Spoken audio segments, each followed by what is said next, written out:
Since I went and reacted to one of those trailers coming out before the release, I was kind of forced to go watch Doctor Strange in the Multiverse of Madness and then do this Pika review on it.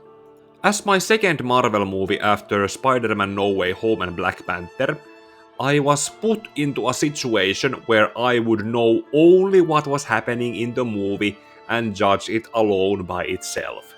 In that sense, I would call it a psychological and supernatural thriller exploring a simple question. Are you happy?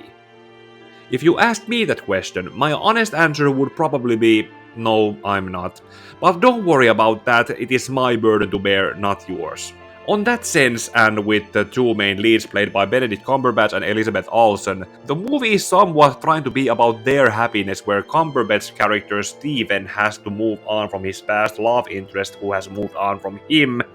and Olsen's character Wanda, to whom I'll come back in a bit. When it comes to the supernatural element, this movie is about a sorcerer and a witch who learn from a girl with a ridiculous name that dreams are reflections of parallel universes where different versions of them have different lives. The girl with a ridiculous name played by Xochitl Gomez can travel through these different worlds, and this causes Wanda the Witch get obsessed with getting that power from Gomez's character. By force, without even trying to ask nicely. That ends up making Wanda the Witch the main antagonist of the film, with her primary motivation being to find and enter one of those many parallel worlds that she has dreamed about, and would then rather steal away the children from the other versions of herself, instead of finding a husband or a sperm donor so she could actually become a mother like those other versions of herself. Although the movie suggests that Wanda the Witch might not be thinking straight because of the evil spellbook that she used to make sense of her dreams. This antagonistic obsession forces Stephen the Sorcerer to protect the girl with a ridiculous name, who uses her powers to flee from Wanda the Witch, who then comes to kill everyone at their temple by dragging the Stephen the Sorcerer with her to a number of different worlds until they land into one where they are caught and captured by a group of Marvel fanservice cameos. These include a fan-casted John Krasinski as Mr. Fantastic and the returning Patrick Stewart as Professor Charles Xavier, along with 3 other characters who ultimately get killed off by Wanda the Witch puppeteering the world's version of her, who also had children unlike her, because they have no plot armor as parallel universe versions of the characters they are portraying. Stephen the Sorcerer and the girl with a ridiculous name flee with the local version of Stephen's ex-girlfriend to where the local version of Stephen had left another good magic book that could counteract the evil spellbook that Wanda the Witch has been using. Unfortunately, that book gets destroyed by Wanda the Witch, who takes the girl with the ridiculous name to harness her powers,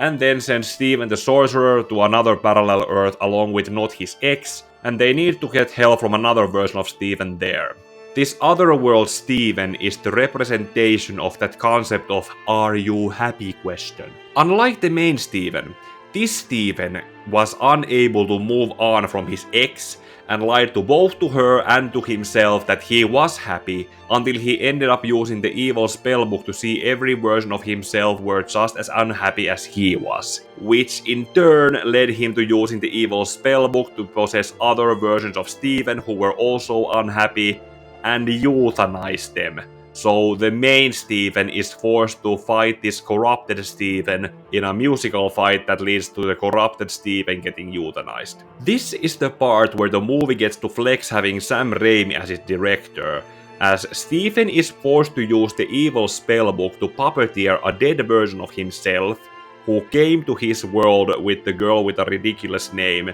to help her stay alive from Wanda trying to harness her powers.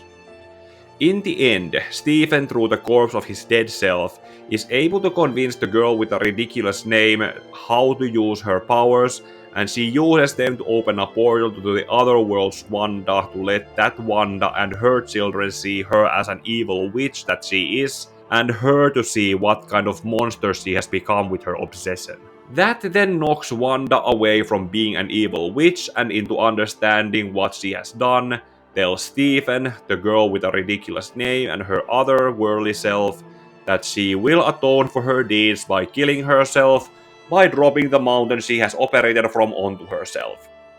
Stephen is able to move on by talking to not his ex before she is sent back to her parallel world, and the girl with a ridiculous name is given a home at the temple where Stephen studied sorcery. Then the movie ends by showing that while Stephen has managed to move on from his ex and find happiness from somewhere else,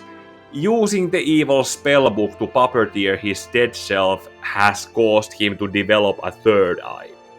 So, as a movie on its own, Doctor Strange in the Multiverse of Madness was about finding happiness from somewhere in moving on from what had made you unhappy in the first place. For Stephen, it was for not being the man his ex needed him to be, and for Wanda it was apparently out of the fear of ending up as an old maid. That evil spellbook may have exacerbated Wanda's longing for motherhood along with seeing other versions of her happier than herself to an unhealthy obsessive levels. And thinking about that, if I were to see other versions of myself who have a life better than I do, I would probably fall into alcoholism, so I could likely see where Wanda's motivation was coming from. But I'm not a witch who could steal from other versions of myself, so in her situation, the worst thing I would probably do is to start cutting myself. Which likely worked in for the corrupted Stephen, who only ended up seeing as unhappy versions of himself as himself, where he ended up euthanizing those unhappy versions of himself in the other parallel universes.